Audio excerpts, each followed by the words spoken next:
जिसका टॉपिक है गुणनखंड। अब इसमें आपको ये दिया गया है कि प्रश्न नंबर 4 है जिसमें दिया गया निर्देशांक अनुसार भाग दीजिए।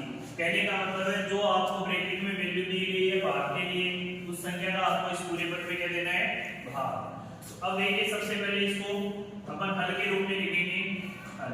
हल में क्या है दिया हुआ, तो अपन लिखेंगे दिया हुआ में सबसे पहले क्वेश्चन को लिखेंगे। ठीक है, तो क्वेश्चन में क्या दिया गया 5 2x + 1 3x + 5। अब हमें भाग किसका देना है 2x + 1 का भाग देना है। इस संख्या को कहां लिख दोगे इसके बट्टा में, तो इसे बट्टा में लिखूं क्योंकि भाग के लिए संख्या हमें बट्टा में लिखनी होती है। तो 2x + 1। अब देखिए ऐसा कोई ऊपर ब्रैकेट दिख रहा है क्या आपको सेम ऐसा 2x + 1 का सेम ऊपर ऐसा कैसा दिख रहा है ना, इससे ये वैल्यू क्या हो जाएगी कैंसिल। यदि इनके मध्य प्लस माइनस का चिन्ह होता तीनों पदों में तब तो अपन इसको काटे नहीं सकते, लेकिन अभी ये तीनों के आपस में एक दूसरे से मल्टीप्लाई है ना, तो अपन इस पद से इस पद को क्या कर सकते हैं काट सकते हैं। तो अब अपने पास शेष जो पद बचा है वो क्या बचा है, यहाँ क्या बचा अपने पास 5, तो अपन लिख देंगे 5। फिर ब्रैकेट में क्या बचा 3x + 5। यही तो बचा अपने पास आंसर। तो ये अपना क्या है आंसर है। क्या है आंसर। आया समझ में? दूसरा प्रश्न है ना x y x + 5 26xy x + 5 इसमें ब्रैकेट में फिर y - 1 4 ब्रैकेट में फिर भाग आपको किसको देना है 13x y - 1 4 का क्या देना आपको भाग। तो सबसे पहले हम इसको क्या करेंगे हल के रूप में लिखेंगे। हल में हम सबसे पहले दिया हुआ जो क्वेश्चन में जो जो वैल्यू हमें दी गई है वो वैल्यू लिखते हैं। जो प्रश्न में पूछा गया है 26 क्या है xy ब्रैकेट में क्या है x + 5 फिर ब्रैकेट में y - 5 4। ठीक है, अब भाग किसका देना आपको 13x y - 4 का क्या देना आपको भाग। लीजिए इसमें भाग 13x ब्रैकेट में y - 4। अब देखिए ऊपर वाले ब्रैकेट में जो y - 4 है उससे y - 4 क्या हो जाएगा कैंसिल, तो इसको मैं काट सकता हूं। फिर देखिए 13 के टेबल में 26 आते हैं ना, कितनी पर बोल लेंगे 2 टाइम पर, तो ऊपर 2 आ जाएगा। फिर नीचे x है ऊपर में क्या है x, तो x से x क्या हो जाएगा कैंसिल। अब जो आपके पास शेष बचा है उसे आप लिख सकते हो। क्या लिखोगे 2y ब्रैकेट में क्या रहेगा आपके पास x + 5 जो कि आपका क्या है आंसर।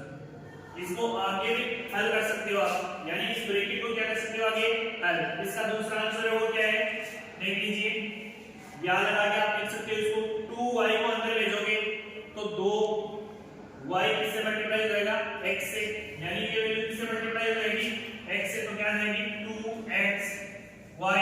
फिर चिन्ह कैसा है प्लस का है ना, प्लस लग जाएगा। फिर इसको अंदर भेजोगे तो वैल्यू क्या आ जाएगी 10y। ये आंसर भी आप लिख सकते हो, लेकिन आपको यहाँ पे आंसर हल करना है। ठीक है, इसमें क्या दिया हुआ है कि 52 pqr फिर ब्रैकेट में p + q फिर ब्रैकेट में q + r फिर ब्रैकेट में r + p। आपको भाग किसका देना है 104 pq q + r ब्रैकेट में फिर ब्रैकेट में r + p इसका क्या देना है आपको भाग। तो आप जैसे पिछले 2 क्वेश्चन किए ना हमने वैसे इस क्वेश्चन को करना है। तो सबसे पहले अपन क्या करेंगे दिया हुआ लिखेंगे, हमें जो वैल्यू दी गई है उसको लिख लीजिए। लिख लिया। अब 52 p q r फिर ब्रैकेट में आपको क्या दिया गया है p + q दिया गया है, फिर आपको ब्रैकेट में क्या दिया गया है q + r फिर ब्रैकेट में क्या दिया गया है r + p। अब देखिए जो भाग में हमें वैल्यू दी गई है वो उसके पूरे के बटा में लगा दो आप 104 क्या दिया गया आपको pq, तो pq लिख दीजिए। फिर ब्रैकेट में आपको क्या दिया गया q + r फिर ब्रैकेट में आपको क्या दिया गया r + p दिया गया है। अब इसको आगे सोल्व कीजिए। देखिए ये इतना आपको क्वेश्चन में दिया गया है, सिर्फ आपको यही करना है कि नीचे वाले पद का ऊपर वाले पद में क्या भाग देना है और भाग देते ही आपको एक बड़ा क्वेश्चन है वो कंप्लीट हो जाएगा। ठीक है, अब देखिए r + p है तो ये सेम वैल्यू है ना, ये सेम वैल्यू ऊपर वाले पद में, इससे क्या कर दोगे आप, इसको कैंसिल कर दोगे, भाग से कट जाएगी। फिर q + r है तो इसमें भी q + r है, ये भी कट जाएगी। अब आपको पता है कि 52 दूनी कितने होते हैं 104, तो ये कट जाएगा कितनी टाइम पर, 2 पर। तो अपन इस 2 को ऊपर नहीं लिखेंगे, कहां लिखेंगे, नीचे, क्योंकि देखो 52 एकम 52, तो ऊपर तो क्या जाएगा 1, तो नीचे क्या जाएगा 104, 2 आ जाएंगे। अब देखिए इसमें PQ है ना, इसमें भी PQ है, तो ये इतना पद कट जाएगा क्योंकि ये सारे मल्टीप्लाई में इसलिए कट रहे हैं। यदि प्लस माइनस में होते तो ये वैल्यू कटती नहीं। तो क्या है यहाँ पर r बचा, और क्या बचा ऊपर, आपके पास क्या बचा ऊपर, r p + q ब्रैकेट बट्टा में क्या बचा आपके पास 2 बचा ना, तो आप क्या लिख सकते हो 2 लिख सकते हो, क्या लिख सकते हो 2, जो कि आपका क्या है आंसर। आई बात समझ में कि 20 ब्रैकेट में दिया गया है y + 4 y² + 5y + 3, भाग दिया गया है 5 y + 4। तो अब इसको भी लिखिए आप, दिया हो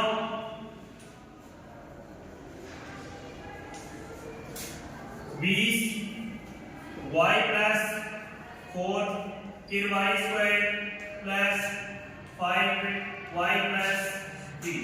अब देखिए बट्टे में आपको वैल्यू क्या दी गई है 5 ब्रैकेट में y + 4, इसके बट्टे में लगा दोगे आप 5 मल्टीप्लाई ब्रैकेट का मतलब भी क्या होता है गुणा y + 4। तो देखिए ये वाली वैल्यू ऊपर वाले पद में है ना सेम, इससे क्या कट जाएगी, ये वैल्यू कट जाएगी। तो 5 के टेबल से आप इसको काट सकते हो ना, कितनी बार काट सकते हो 4 बार, कितनी बार 4। इसका जो आंसर है वो क्या जाएगा 4y² + 5y + 3, ये है आपका आंसर। देखिए इसके ब्रैकेट नहीं हो सकते ना, क्योंकि y² को 3 से मल्टीप्लाई करोगे तो 3 के जो फैक्टर करोगे वो 3 ही आएंगे, 3 और 1, तो जोड़ने पे आपके पास वैल्यू क्या आनी चाहिए 5, इसलिए इसके फैक्टर नहीं होंगे, तो यही तक अपन इसको छोड़ देंगे। ठीक है, आपको लास्ट क्वेश्चन है, चौथे का लास्ट पार्ट है, x फिर ब्रैकेट में x + 1 फिर ब्रैकेट में x + 2 फिर ब्रैकेट में x + 3 फिर भाग का चिन्ह लगा के x + 1 दिया गया। तो आप इसमें क्या करोगे, जो आपको हल दिया गया उसको लिखोगे, दिया हुआ है आपको, दिया हुआ में जो भी वैल्यू है उसको आप लिख लीजिए x फिर ब्रैकेट में x + 1 फिर ब्रैकेट में x + 2 फिर ब्रैकेट में x + 3। अब जो भाग में वैल्यू दी गई है उसको आप मान लिखोगे, अपॉन में लिखोगे, तो वैल्यू क्या आ जाएगी x और x + 1। अब देखिए x ऊपर है, इस x से ये x क्या हो जाएगा कट जाएगा, फिर x + 1 ऊपर वाले ब्रैकेट में फिर x + 1 है, इससे ये कट जाएगा। अब आपके पास वैल्यू क्या बची, आपके पास जो वैल्यू है वो है x + 2 और दूसरी वैल्यू है x + 3, ये आपका फाइनल आंसर है। देखिए यदि इसको आप आगे सोल्व करते हो तब आपको दूसरा रिजल्ट भी प्राप्त हो सकता है। तो याद रखा कि इसका मैं दूसरा आंसर लिख रहा हूं यहाँ पर, या ब्रैकेट में अपन को वैल्यू क्या दी गई है x + 2 फिर x + 3 दी गई है। तो दो ब्रैकेटों को आपको अच्छे से हल किस प्रकार से करोगे, ये x है, इस पूरे ब्रैकेट से पहले इस x से मल्टीप्लाई करवाइए, x लिख दिया मैंने और यहाँ पर लिखा है x + 3, फिर यहाँ पर जो वैल्यू क्या बची प्लस के 2 बची, तो यहाँ पर मैंने लिख दिया प्लस के 2, फिर अंदर x + 3। अब इसको मल्टीप्लाई करवाओगे, इस x को इस x से करवाओगे तो वैल्यू क्या जाएगी आपके पास x² आएगी, क्या आएगी x²। फिर इस x को +3 से मल्टीप्लाई करवाओगे तो क्या जाएगी 3x, फिर ये प्लस का चिन्ह तो प्लस का, फिर इस 2 को इस 3x से मल्टीप्लाई करवाओगे क्या आएगी 2x और 3 से मल्टीप्लाई करवाओगे, ये प्लस का 2 है और ये प्लस का 3 है, मल्टीप्लाई करवाओगे क्या आ जाएगा 6, तो प्लस का क्या जाएगा 6। अब देखिए ये दोनों से जा दिए हैं 2x और 3x, इन दोनों को आपस में जोड़ोगे तो वैल्यू क्या जाएगी x² + 5x + 6, जो आपका इसका आंसर है। या तो ये आंसर लिख सकते हो आप, या आप यहीं करके छोड़ सकते हो, दोनों आंसर सही है। देख लीजिए।